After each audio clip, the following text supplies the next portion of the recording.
Hi there, this is Matthew J. Peters. I am the CEO of Ascend Media, and you're on the High Ticket Media Mastery Podcast. This is a video podcast. I'm also doing it audio. And tonight, we're going to be talking about assembling your A-team. I love having a team. I love being able to delegate. I love working with people who love what they do. They're much better than I am at it, and they do it in far less time. And when we have a mutual agreement that it works out for everybody, it's a pleasure to work with them. And I'm going to show you how to have employees, part-time people, people as needed, people working locally, people working on the other side of the planet, where you have a cohesive team and everybody loves what they do. Do you think that's possible? I'm going to show you how I do it. First of all, 2 slides. This is very basic, but if you have a team right now, this will also help you after these 2 slides. If you're going to hire anybody, you need to know what needs to be done. Don't hire before you don't know what needs to be done. If you don't know, don't hire anybody. Take the time to write it out. And a couple of days ago, we actually went through that for you to make that list. Number 2 is know what skills are necessary to do it right. So there's a couple ways you can do it. If you know how to do this process or whatever you're hiring someone to do and you're going to train them, then you can train someone who doesn't have any experience, but they're an open book, they're ready to learn. If you don't have that experience and you're not going to be training them, you do need to hire an expert. If you hire anything in between, it's going to just slow down your business growth because they're going to be learning the position and they're going to learn how you work, and it's going to be limited hours, and it's just going to be a little wonky. So it's best to hire someone who's an expert, or if you know how you're going to do it, then you just hire somebody who's an open book. So let's get right into the tips here. Hire as needed. You can hire as many as needed people as you want. If you start telling people you're going to give them 20 hours a week or 40 hours a week, and they're thinking they're going to get part-time or full-time, then you need to really watch your budget, because if you don't have the work for them, then you're going to be paying out of pocket for them to not be doing productive work for your business to bring more income in. So they become an expense instead of an investment. I hire people as investments. I know when I get paid X amount of dollars per hour, I know how much I need to pay somebody. So there's actually a profit margin. My first business, when I was making websites, I pay people $10 an hour less than I was paid, because I thought, well, I'm just setting it up. They're the ones that are doing the work. I thought I was being, a nice boss by doing that, and I was paying people really well because I was just setting it up for them, right? Well, guess who had all the liability? Guess who had to pay for the computers, the printers, the electricity, the office space? I had an office with 3 desks in it, so it was me and 3 other people, and I was paying them really well, but I went out of business because I just didn't have enough income to pay for my expenses and have a good living for myself as well. So hire as needed. Make sure you have that profit margin. One basic rule you can go by is make sure that you're charging 3 times what you're being charged. All right, because that allows you to have a little bit of profit margin, pay your taxes, and be able to grow your business and have an income yourself. And then as soon as possible, hire their junior. And I'll get into this at the end, but it's important for you to have a backup because people flake out, people go on vacations, people get sick. I did have one gentleman I hired, great guy. I still am in touch with him. He was doing all of our websites, and he came home one day and he was presented a bride, and he left for 2 weeks on a honeymoon, and he had no way of telling anybody. So he literally was surprised with a wife. He got married immediately and went directly on a honeymoon. And I had to find somebody else because I hadn't heard from him. He came back and he was like, Matthew, I'm so sorry. It's a cultural thing. That's fine. It would have been nice to know that was something that was a possibility. So I learned from that to hire a backup. I also learned before that when someone was doing all my graphic design, beautiful graphic design, and they got a job to work with the MMA, which was their dream job in Hawaii, and they left and said, Matthew, I've got this other job, thanks. I'm like, I need templates. We need to finish this work. So after about a week, I got everything from him, and that's when I set up all my systems, because I could not have an employee or someone as needed or somebody I was outsourcing to control the growth and the speed of my business. So I want you to find your people and get them in their sweet spot as soon as possible, because you're going to get the maximum performance out of them, and they're going to have the maximum happiness. When people are happy to work with you, they do your work first. And I'm going to give you some tips on how you're going to have really happy people. So I want you to survey your people regularly. For me, it's every 3 months. Now, these are the types of questions we ask. These are the questions I really like to ask because it gives me a pulse on where they're at. Number 1, what do you like the most about what you do with our company? Number 2, what do you like the least about what you do with our company? Number 3, what improvements can be made to our communication? We may be communicating too much with them, not enough. Different modes of communication. They like email or WhatsApp instead of using Asana or Rike or Basecamp or Trello. What's the other ones we're using? Monday.com. There's all these. We're working with different clients. So helping you understand what's their best communication. What improvements can we make to our processes? So I'm going to hand them a process because most of the things I have people do in my business, I've done.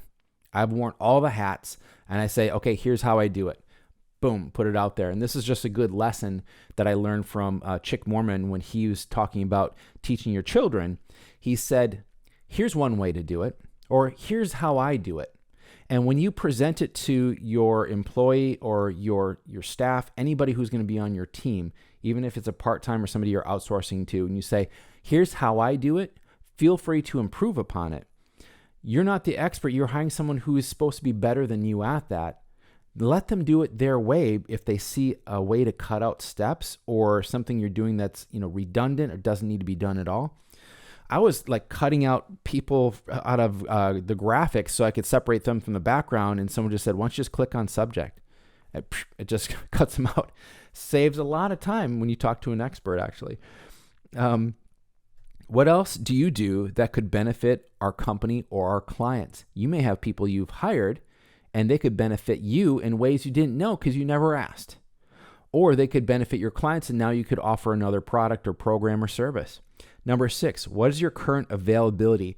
I always like to have a pulse on what has changed in their family, what has changed in them having other clients. They may have gotten a part-time job. They may be traveling more for the summer. They may be going to school. You really don't know. So I like to ask them every 3 months, have your hours changed, right? Because if they say, now I have 20 more hours a week, okay. And you say, you really like to do this, I can give you more of that work. And then the last one here, number 7, is what skills would you like to learn next? If they want to know like Twitter marketing, find a program or have them take an hour, go online and find the best program they can. And they, give me the top 2, give me one that's $1,000 and one that's $197 or something. We'll take a look to see what the differences are. Do you need a coach yet? Or do you need to just learn this stuff by watching some videos?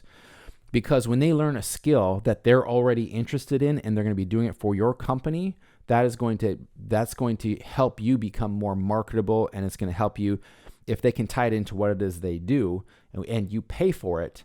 That will help their skill set do everything better with you. Now, the reason why I say what do you like the most and what do you like the least, one of the things I have people do is I give the stuff they like the least, I hire the next person, the junior person, to do the things they like the least. Why? I've got my good person that's been with me the longest doing the things they love. And the things they don't like, they don't have to do it anymore. Think about that in your business. People are like, well, I just like to have, I hire one person or 2 people. I'm fine. I had 16 people because I had everybody doing what they love in their wheelhouse. And the next thing is, after you get to know their capacity, is know what motivates and drives them. Do they want recognition? Do they want to say, this is an awesome job, everybody check out what so-and-so did? Do they want a bonus? Is it about getting paid? Is it about having the respect for the company and having pride in the company? What is it that drives them? Do they want the awards? So think about it, what it is for them. Some people is like, listen, I'm just doing this for the money so I can pay for my school. Find it out and then make sure that you are compensating them with the currency that is most valuable to them. Sometimes it's money, and sometimes there's things that are more valuable than money. That's the currency that they like to trade in. But this is one of the things I love, and I learned quickly. Pay them as soon as they complete the process that you have them doing. So if it's as needed, they do the process, they send you an invoice, pay it instantly. Why do I do that? Number one, I've got people doing what they love, and they know when I communicate with them, hey, I've got this next gig for you, they do it immediately. They know they go out there, they do it, and they get paid today. They get paid as soon as they're done. Guess what? There are other clients that they're putting their invoices out there. They're paying in 30 days, 60 days. Big companies, it may take a while. You have to wait for their next pay cycle. Not with us, because we turned them on. We activated them when we had the work for them to do. Okay? I like the Ascension model. I mentioned it before, hiring a junior. Here's how I like to do it, because in my business, there's a lot of the things I knew how to do, at least to some degree, and get people started. I do the task and you watch me do it. You do the task and I watch you do that. You do it and then you start reporting to me. You improve the process and then you document how you've improved it. Ways you can document it is, yes, you can put it on a Word document. I really like to do screen capture because a lot of things we do are visual, even our like audio editing. You can do visually by doing a screen capture using something like Loom. There's Snagit and there's some other ones. And then they teach the next person. In the Ascension model, I'm going to hire you. And I learned this from Garrett J. White. I'm going to hire you and you better not be at the level you're at today in 6 months. If you are, you're fired. His thing is, you're going to work for me. You're going to learn how to get better at your job. You're going to excel. You're going to improve our profit margin. You're going to improve our revenue from what you do. And you're going to go to that next level within 6 months. And you're going to be training the person that is going to be taking your place. So you just keep people going up. And you can do that. And I'll tell you right now, because of how I work, and I love working with people. And if there's challenging situations, the people that I work with, my clients, they will tell you I'm very patient. I listen, and I want to make sure I have an understanding of where they're at so we can be on a common ground. Because of that, even though they are outsourced, a lot of people that work with me are outsourced. They act to me with the loyalty as if they were an employee or someone who is literally like on our team. And we treat them like they're a part of our team. All right. And then the other thing I was going to say about that is the people that work with us, my standards are so high because of the people we're serving. They get their best work and they actually are able to charge their other clients more because of the standards I've set them to. They'll give me graphics back and be like, nope, not like that. Change that. See how there's a little white line around that? You got to get rid of that. I'm so picky in the beginning, but I also applaud them for when they do the great jobs. Like, this looks awesome, man. You got it. You nailed it. Thank you. But when they're starting out, I got to correct them into the way we do things and the standards we have. And because of that, they're able to go out there and charge people more for the work that they do. So it works great to replace you. So think about the things that you don't want to do anymore. And we made that list a few days ago. The things you don't want to do that need to be done, hire people for that. You can do that as needed. But what if you don't know how to do these things? You need to hire the experts to decrease the expense of time, of trial, and error. When you're hiring someone to replace you, you have to realize if you are not the best at it, your replacement is not going to be as good as you, so it's going to be even lower. So this is something, when you hire an expert, you actually are buying time. When you're thinking like, I'm going to just get some kid that's going to figure out how to do our Facebook ads, not only are you losing a lot of time, you're going to burn through a lot of money because you have no experience in that. I would definitely hire somebody who is an expert instead of trying to find someone who's just an open book. It's like, yeah, just watch some YouTube videos and figure it out. Or get somebody on Fiverr who has a little bit of experience. They have zero loyalty to you and they're serving so many people that you're just become a number to them, if that makes sense. So hire us. We help coaches, consultants, and entrepreneurs expand their reach and elevate their online and offline presence with minimal time and effort on their part. We want to make sure you stay in your wheelhouse as the expert, as the authority, as the professional, charging your highest fees, leveraging your time so you make sure that you're always doing your highest profit margin, your highest revenue work yourself.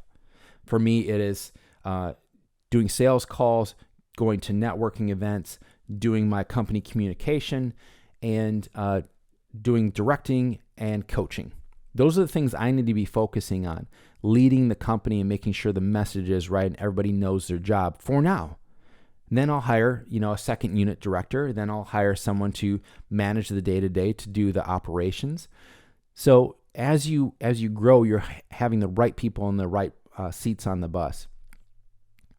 So I want you to think about this. If this is something you really want to do, is you want to outsource all of your organic marketing, all your video production, all of it, all your reels, all your stories, all your posts on Facebook and Instagram and Twitter and TikTok and LinkedIn, so all of your videos, all of your podcasts. So a year of podcasts, a year of videos, a year of all your social, having a book created, having a magazine with you on the cover, and having your blog. So everything that you're doing, you have a weekly blog. Everything you would be doing for your organic marketing being done for you because you invested a day and a half of your expertise getting in front of a camera and having our experts capture that, making legacy media that is going to be bringing you clients year after year after year. We have clients that tell us that even today. So thank you so much for being on.